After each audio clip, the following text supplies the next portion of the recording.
Serving as a general field marshal for Nazi Germany during World War II may have sounded like a prestigious position, but in reality the job came with incredible pressure and scrutiny. Nearly every individual who held the title as field marshal ended up being fired, retired, killed, or taking their own life. This is the story of those men. Werner von Blomberg, one of the most powerful military figures in Nazi Germany during the early years of Adolf Hitler's rule, was removed from power well before the outbreak of the Second World War and played no role in the conflict itself. As Minister of War and Commander-in-Chief of the German Armed Forces, Blomberg had been instrumental in overseeing Germany's rearmament and initially enjoyed Hitler's confidence. However, his career came to an abrupt and humiliating end in January 1938, when he married a much younger woman named Eva Grun. Shortly after the wedding, the Gestapo uncovered that she had a past involving prostitution and nude modeling, information that Hermann Göring and Heinrich Himmler quickly exploited to undermine Blomberg. When Hitler learned of the scandal, he was enraged. Viewing the marriage as a public embarrassment that reflected poorly on the regime, Blomberg was forced to resign immediately, and his downfall became a central element of what is now known as the Blomberg-Fritsch affair. The consequences of his removal were far-reaching. Hitler abolished the Ministry of War altogether, created the Oberkommando der Wehrmacht, OKW, and placed the German military directly under his personal control, marking a decisive step toward absolute authority over the armed forces. After his dismissal, Blomberg was completely sidelined, living in quiet retirement under surveillance and stripped of any influence or command. During World War II, he remained politically irrelevant and uninvolved. Following Germany's defeat, he was taken into Allied custody and later testified as a witness at the Nuremberg trials, but he was never charged. Werner von Blomberg died in 1956 in Nuremberg at the age of 78, a once dominant military leader whose career ended not on the battlefield, but through scandal and political intrigue. Fedor von Bock was one of Germany's most senior and traditionally minded generals, a Prussian aristocrat whose career spanned from the Imperial Army through World War I and into the Wehrmacht. Promoted to Field Marshal in 1940 following Germany's victories in Western Europe, von Bock became one of the central figures in Hitler's early military successes. He first commanded Army Group North during the invasion of Poland in 1939, overseeing rapid advances that helped bring about Poland's defeat. In 1940, he led Army Group B during the invasion of France and the Low Countries, playing a crucial role in the campaign that culminated in the fall of France. Despite these successes, von Bock was never a political general. He was a strict professional soldier, loyal to the state rather than to Nazi ideology, and his relationship with Hitler was always tense and formal.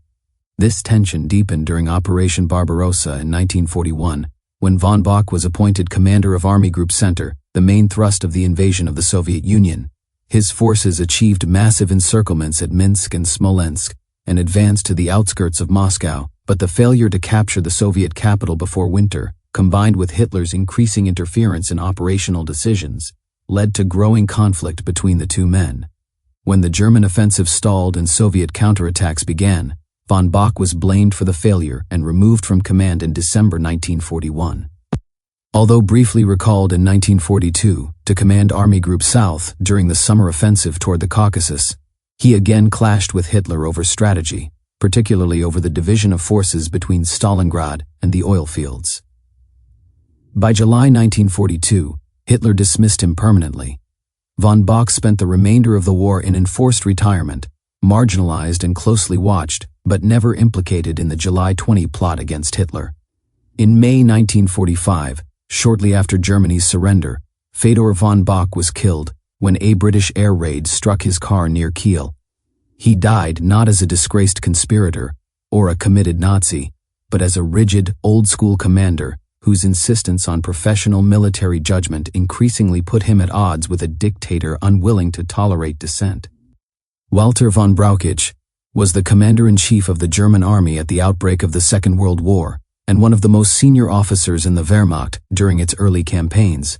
A career artillery officer from a Prussian military family, Brauchitsch rose steadily through the ranks and was promoted to Field Marshal in 1940, following Germany's victories in Poland and France.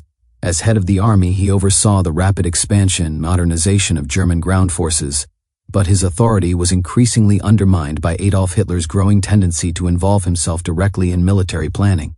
Although Brauchitsch was personally opposed to war with Poland in 1939 and later expressed doubts about invading the Soviet Union, he lacked the resolve to openly challenge Hitler's decisions. During Operation Barbarossa in 1941, Brauchitsch nominally commanded the army, but real operational control increasingly shifted to Hitler himself.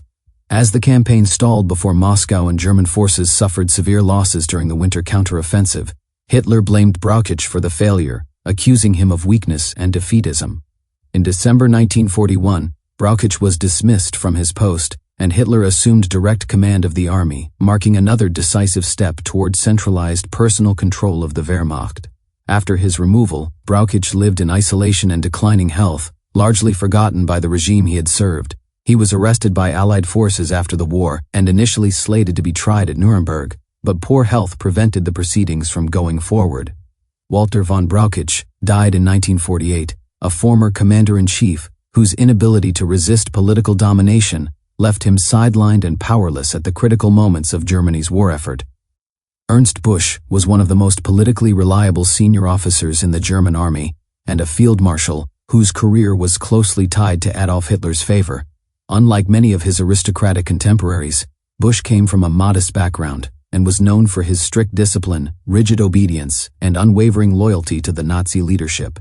He commanded the 8th Army during the invasion of Poland in 1939 and later led the 16th Army in the early stages of Operation Barbarossa.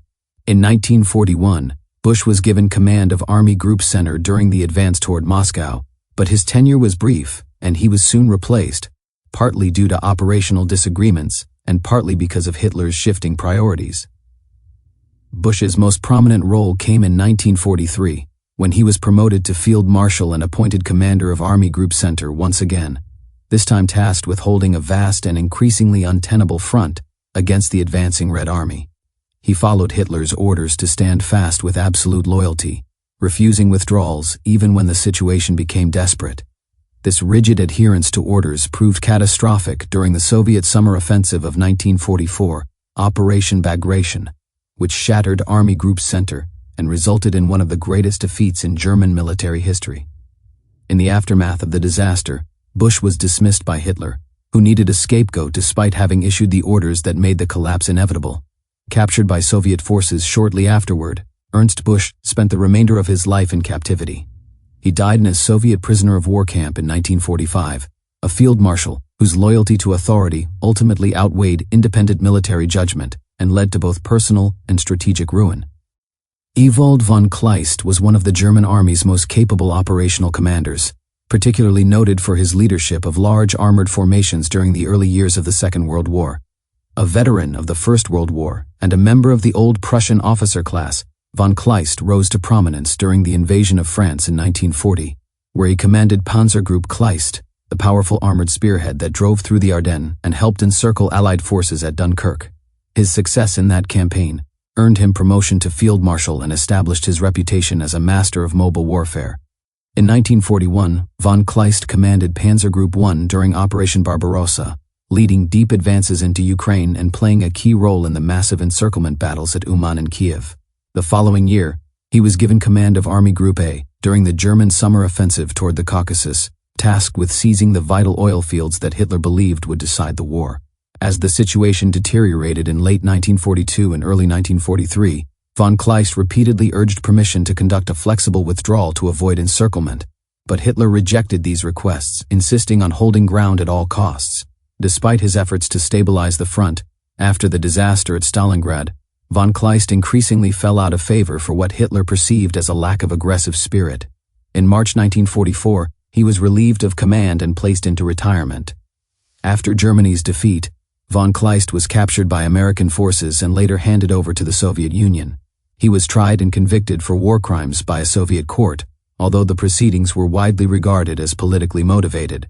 Ewald von Kleist died in a Soviet prison in 1954, one of the highest-ranking German officers to perish in captivity, his career defined by early operational brilliance and a tragic end shaped by an unwinnable war and an unforgiving regime.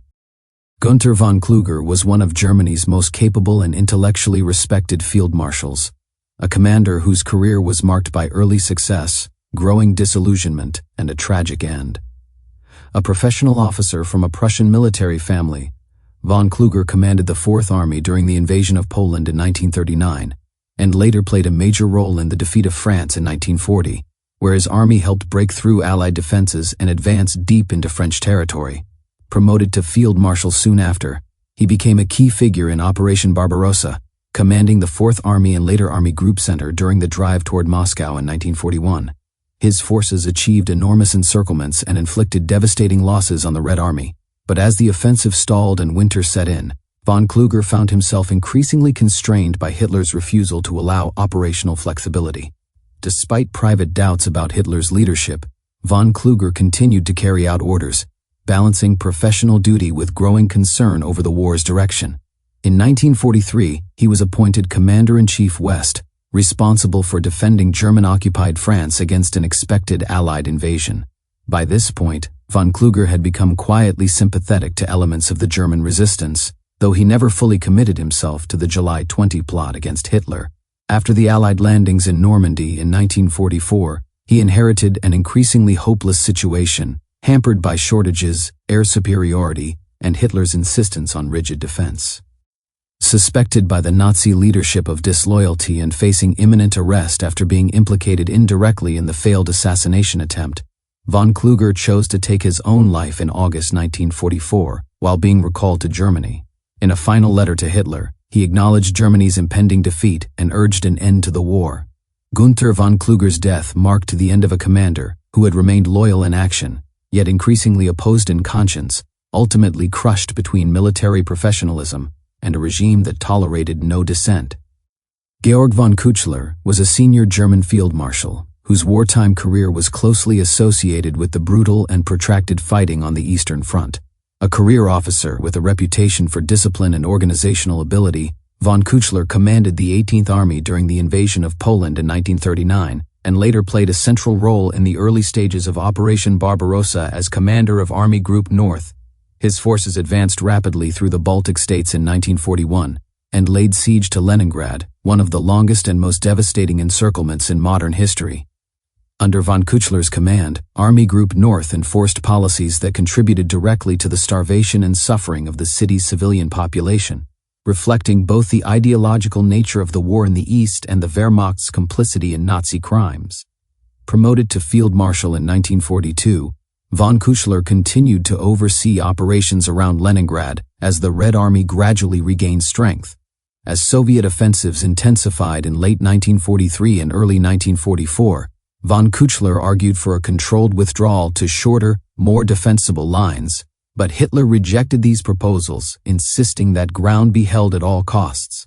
When von Küchler ordered limited retreats to prevent collapse, he was accused of defeatism and dismissed from command in January 1944.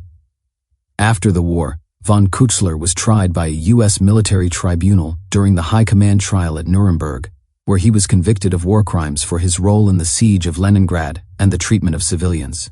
He was sentenced to imprisonment, but was released early in 1953 due to ill health. Georg von Küchler died in 1968, a field marshal whose career exemplified both professional military competence and moral responsibility for one of the war's most catastrophic humanitarian disasters. Wilhelm Keitel was not a battlefield commander in the traditional sense, but one of the most influential and controversial figures in the German military hierarchy during the Second World War.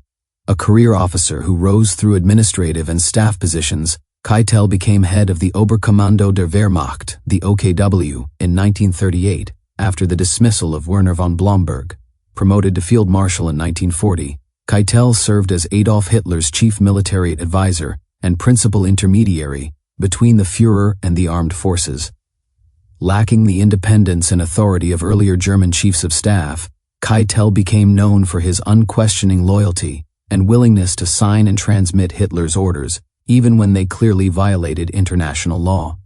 Throughout the war, he authorized and enforced directives such as the Commissar Order, the Night and Fog Decree, and policies permitting the execution of prisoners and reprisals against civilians, making him a central figure in the Wehrmacht's participation in Nazi crimes. While many senior commanders privately despised him and derisively referred to him as Lackitel, Keitel retained Hitler's confidence precisely because he never challenged the Führer's decisions. As Germany's military situation collapsed in 1945, Keitel remained at Hitler's side until the very end, and was one of the officers who signed the unconditional surrender of German forces in May 1945. Arrested immediately afterward, he was tried at the International Military Tribunal at Nuremberg, where his defense of merely following orders was rejected. Convicted on multiple counts of war crimes and crimes against humanity, Wilhelm Keitel was sentenced to death and hanged in October 1946, a field marshal whose legacy became synonymous with moral failure and blind obedience to criminal authority. Wilhelm List was a senior German field marshal, whose career reflected both the early military successes of the Wehrmacht and its deep involvement in occupation policies and war crimes in southeastern Europe. A career officer of the old Austro-Hungarian and later German army, List commanded the 12th Army during the invasion of France in 1940 and was promoted to field marshal soon afterward. In 1941, he was placed in command of Army Group A during the Balkan Campaign, overseeing the invasions of Yugoslavia and Greece, operations that quickly crushed organized resistance but left behind a region marked by brutal occupation. Later that year, List was appointed Commander-in-Chief Southeast, responsible for German forces in the Balkans. In this role, he implemented harsh anti-partisan policies that included mass reprisals against civilian populations, often carried out under orders that mandated executions at fixed ratios for German casualties. Although List later claimed he attempted to moderate these measures, his command oversaw widespread atrocities. In 1942, he briefly commanded Army Group A during the advance into the Caucasus, part of Germany's southern offensive on the Eastern Front. As the campaign faltered and supply lines stretched dangerously thin, List argued for a strategic withdrawal, bringing him into direct conflict with Hitler. Accused of defeatism, he was dismissed from command and placed into retirement. After the war, List was tried by a U.S. military tribunal during the High Command trial at Nuremberg, where he was convicted of war crimes for his role in the Balkans. He was sentenced to life imprisonment, though his sentence was later reduced, and he was released in 1952 due to ill health. Wilhelm List died in 1971, a field marshal whose career illustrates the convergence of conventional military leadership and responsibility for occupation policies that inflicted immense suffering on civilian populations. Erich von Manstein is widely regarded as one of Germany's most gifted military strategists, a commander whose operational brilliance shaped several of the Wehrmacht's most significant campaigns during the Second World War. A career officer from a Prussian military family, Manstein first rose to prominence as the chief architect of the revised plan for the invasion of France in 1940, the daring sickle cut through the Ardennes that led to the rapid defeat of the Allied armies in Western Europe. Promoted to field marshal in 1942 following his successes on the Eastern Front, Manstein commanded the 11th Army during the campaign in southern Russia and Crimea, capturing the heavily fortified port of Sevastopol after a prolonged siege. His leadership during this period demonstrated exceptional skill in coordinating large-scale operations, but it also coincided with mass atrocities committed against civilians and prisoners in his area of command, crimes carried out by SS units with the cooperation and support of army authorities. In late 1942 and early 1943, Manstein commanded Army Group Don and later Army Group South, where he orchestrated a series of counteroffensives that temporarily stabilized the collapsing German front after the disaster at Stalingrad. Despite these achievements, Manstein increasingly clashed with Hitler over strategy, particularly over the Führer's refusal to allow flexible withdrawals in the face of overwhelming Soviet pressure. Although Manstein repeatedly urged a more realistic approach to the war in the East, he remained committed to serving the regime and did not join the German resistance. In March 1944, frustrated by continued disagreements and unwilling to tolerate dissent, Hitler dismissed Manstein from command. After the war, Manstein was tried by a British military court and convicted of war crimes related to his conduct on the Eastern Front. Sentenced to imprisonment, he was released in 1953 and later became an influential figure in West Germany, advising on the rearmament of the Bundeswehr and shaping post-war narratives that emphasized military professionalism while downplaying moral responsibility. Erich von Manstein died in 1973, leaving behind a legacy marked by undeniable strategic genius and enduring controversy over his role in a criminal war. Walter Modell was one of Adolf Hitler's most trusted field commanders, a hard-driving and uncompromising officer whose reputation was built on his ability to stabilize collapsing fronts under the most desperate conditions. Unlike many of the Wehrmacht's senior leaders, Model came from a non-aristocratic background and rose through the ranks through sheer competence and relentless energy. He first distinguished himself during Operation Barbarossa, where he commanded the 9th Army on the Eastern Front and earned a reputation as a master of defensive warfare. Promoted to Field Marshal in 1944, Model was repeatedly dispatched to crisis points, earning the nickname Hitler's Fireman for his role in plugging gaps and delaying defeat. He played a central role in halting Soviet advances after the disaster of Operation Bagration, and later commanded German forces during the Ardennes Offensive in late 1944, the final major German attack in the West. Although loyal to Hitler and hostile to the German resistance, Model was also a pragmatic commander who recognized when the war was lost. As Allied forces encircled his Army Group B in the Ruhr Pocket in April 1945, Model refused to surrender formally, but also declined to carry out Hitler's orders for futile last stands. Facing inevitable capture and unwilling to be paraded as a defeated field marshal, Walter Model took his own life on April 21, 1945. He died as he had lived, driven by duty, pride, and an unyielding commitment to military command, a symbol of both tactical resilience and the tragic futility of Germany's final resistance. Friedrich Paulus was a German field marshal whose career became inseparably linked with one of the most decisive defeats in military history, the Battle of Stalingrad.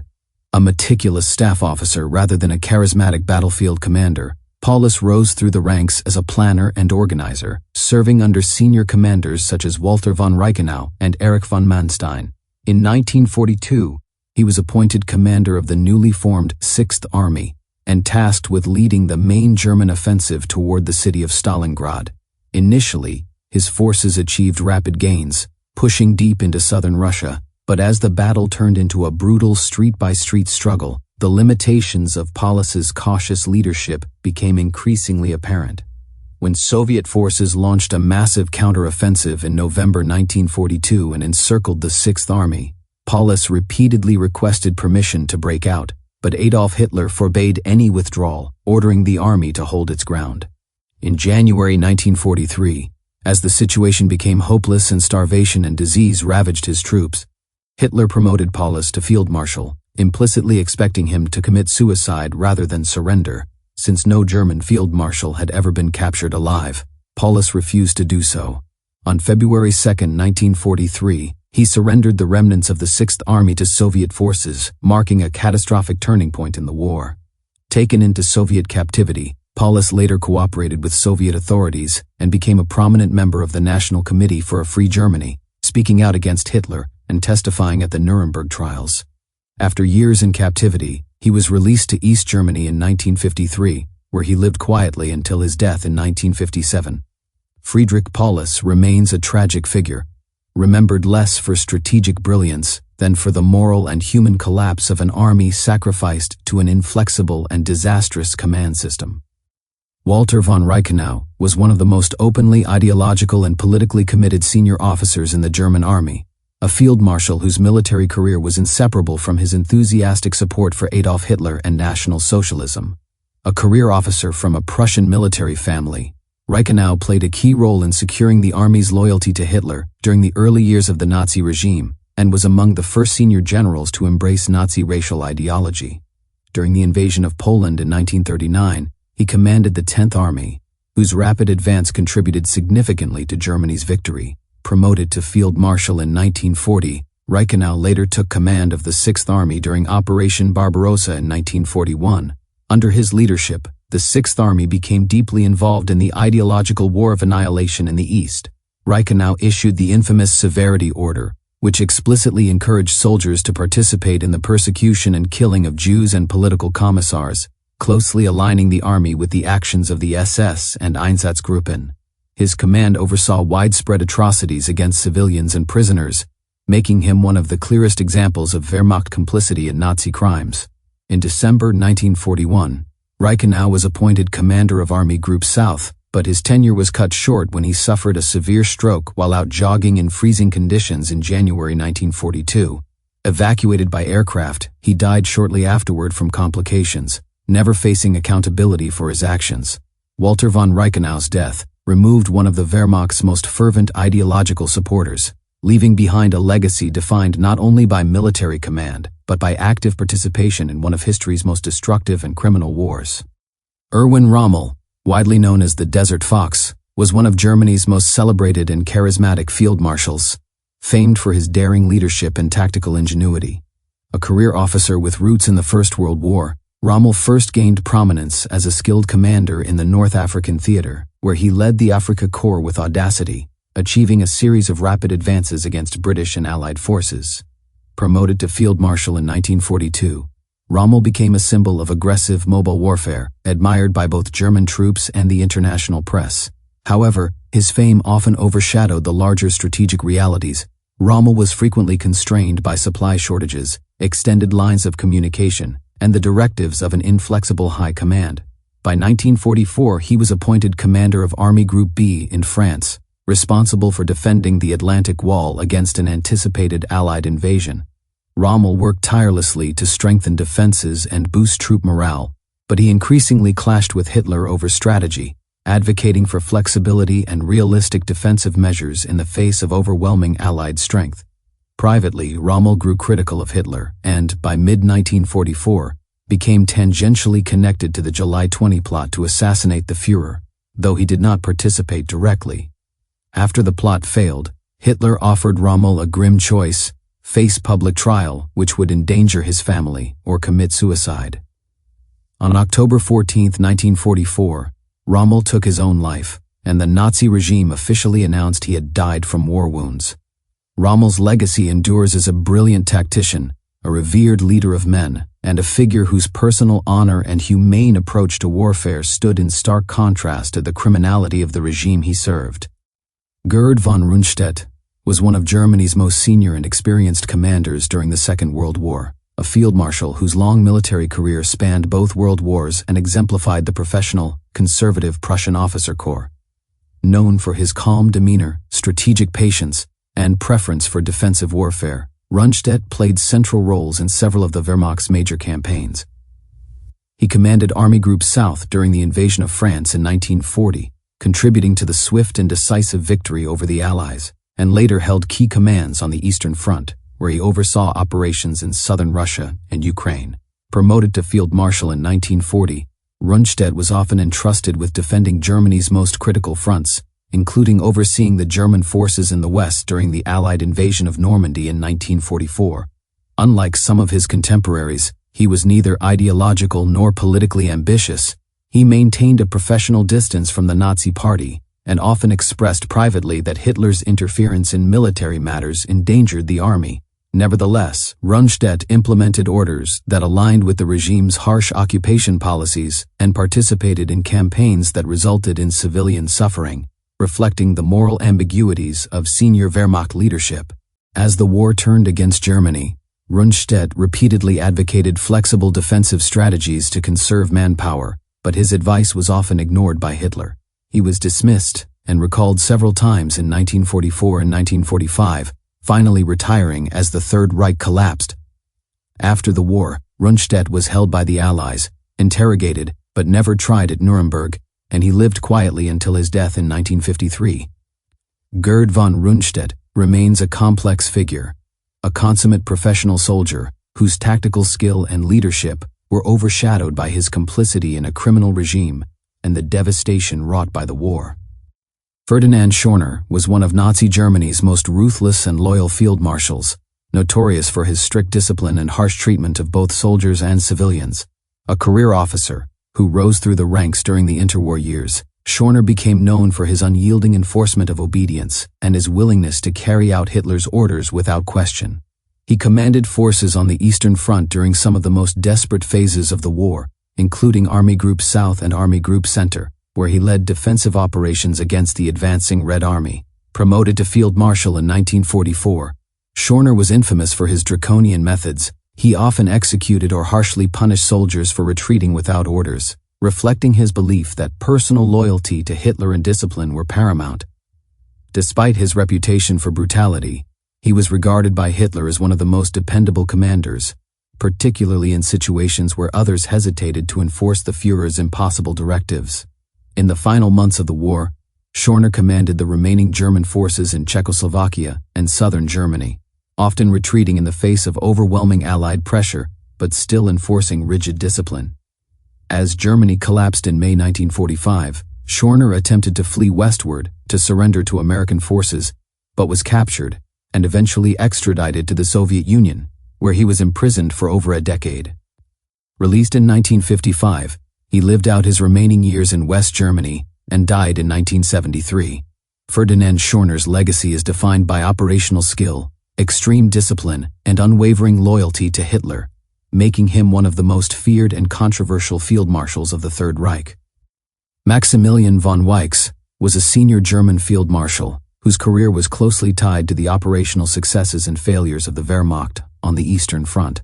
A professional officer with a long service record dating back to the Imperial German Army, von Weichs rose steadily through the ranks and earned a reputation as a competent and reliable commander. Promoted to Field Marshal in 1940, after the victories in Western Europe, he was given command of Army Group B during the early stages of Operation Barbarossa, where his forces advanced deep into southern Russia, contributing to major encirclements of Soviet troops.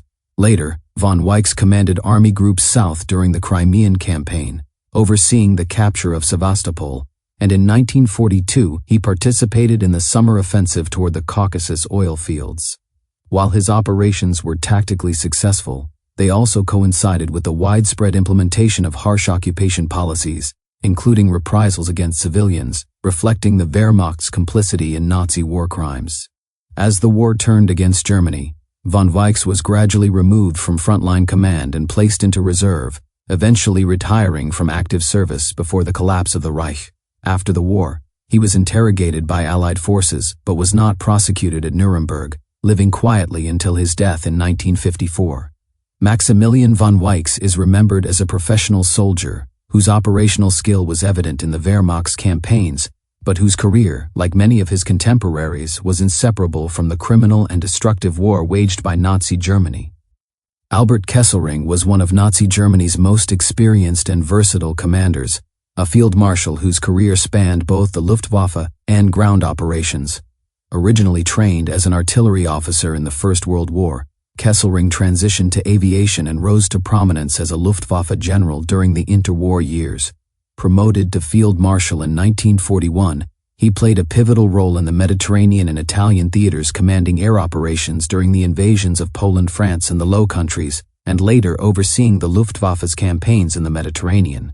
Kesselring's most notable assignments came in Italy, where he was appointed Commander-in-Chief South, responsible for defending the peninsula against advancing Allied forces.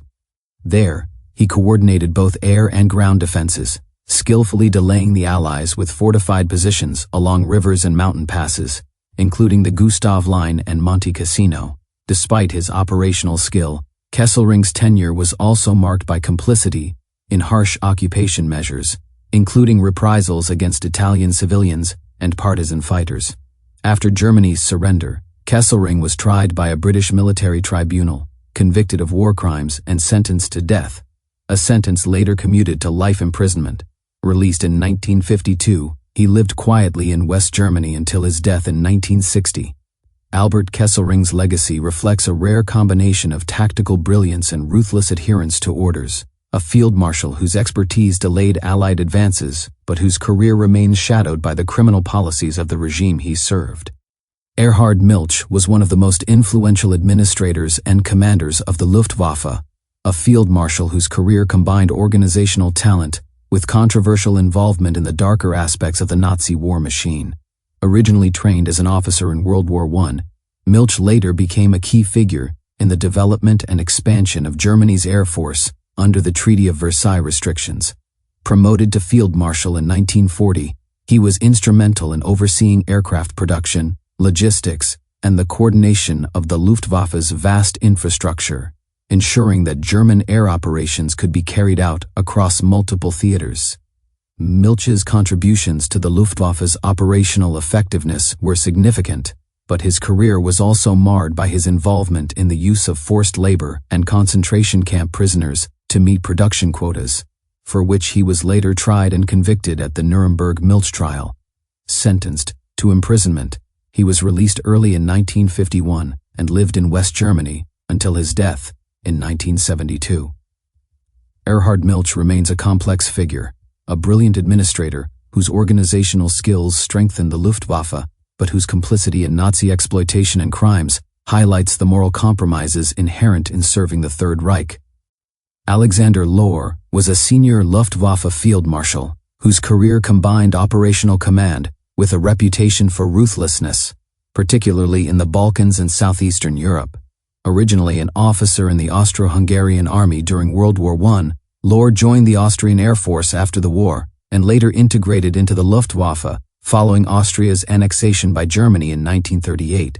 Promoted to Field Marshal in 1944, he commanded German forces in several key theaters, including the Balkan region, where he oversaw operations against partisans and resistance movements in Greece and Yugoslavia. Lohr's campaigns were marked by both tactical skill and the implementation of brutal counterinsurgency measures, including mass reprisals against civilians and villages, reflecting the harsh policies of occupation under the Nazi regime. Captured by Yugoslav forces at the end of the war, he was tried for war crimes and crimes against humanity and executed in 1947. Alexander Lohr's legacy is a complex mixture of military competence and moral culpability, illustrating how operational skill in the Luftwaffe and German armed forces could be inseparably linked to the atrocities committed during the Third Reich's campaigns in occupied territories. Wolfram Freiherr von Richthofen was one of Nazi Germany's most skilled and aggressive air commanders, a field marshal whose career exemplified the integration of air power with ground operations. Originally a World War I pilot, Richthofen rose through the ranks of the Luftwaffe in the interwar years, gaining a reputation for boldness, technical knowledge, and operational creativity.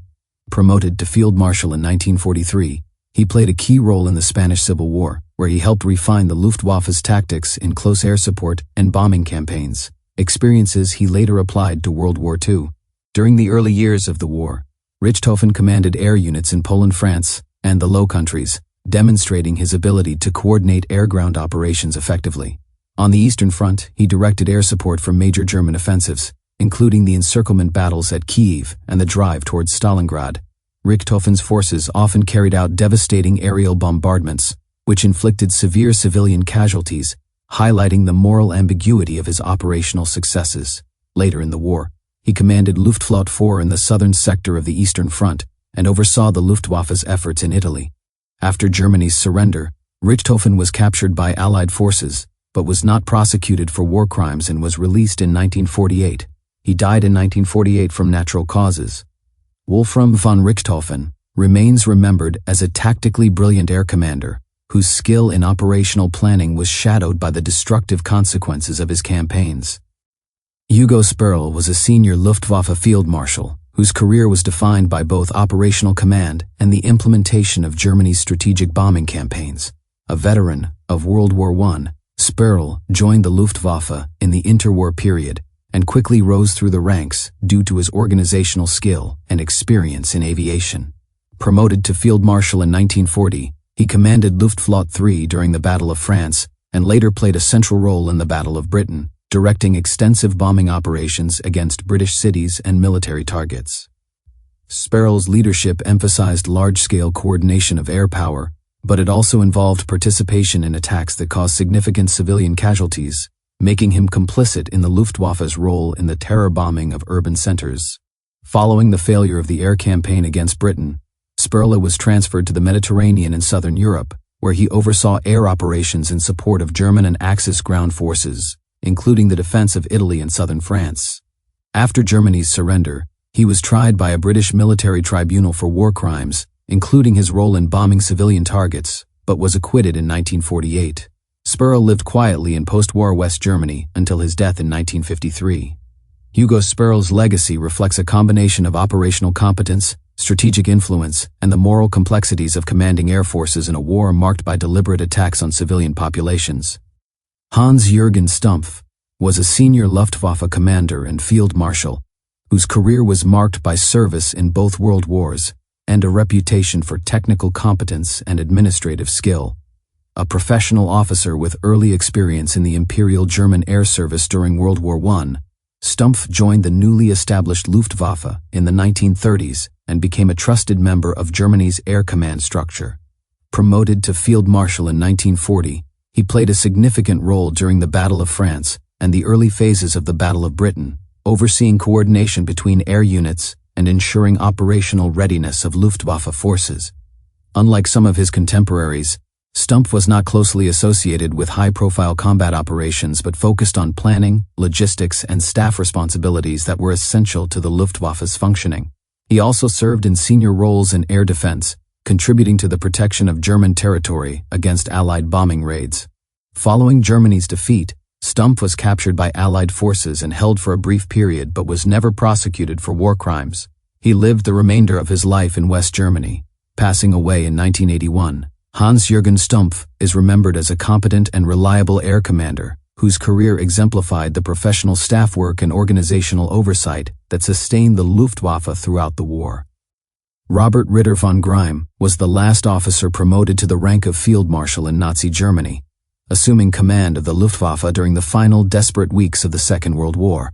A veteran pilot from the First World War, von Greim had risen through the ranks of the Luftwaffe during the 1930s, building a reputation as a skilled aviator and competent commander. In April 1945, after Hermann Göring fell from Hitler's favor, von Greim was appointed Commander-in-Chief of the Luftwaffe and promoted to Field Marshal in a symbolic attempt to restore leadership to the collapsing Air Force. At the time, Germany was facing total military collapse, with the Allies advancing from both east and west, and von Greim assumed his post under conditions of extreme scarcity, disorganization, and the near-complete destruction of Germany's air capability. Despite the impossibility of the situation, he continued to coordinate what remained of Luftwaffe operations and attempted to maintain morale among the remaining personnel.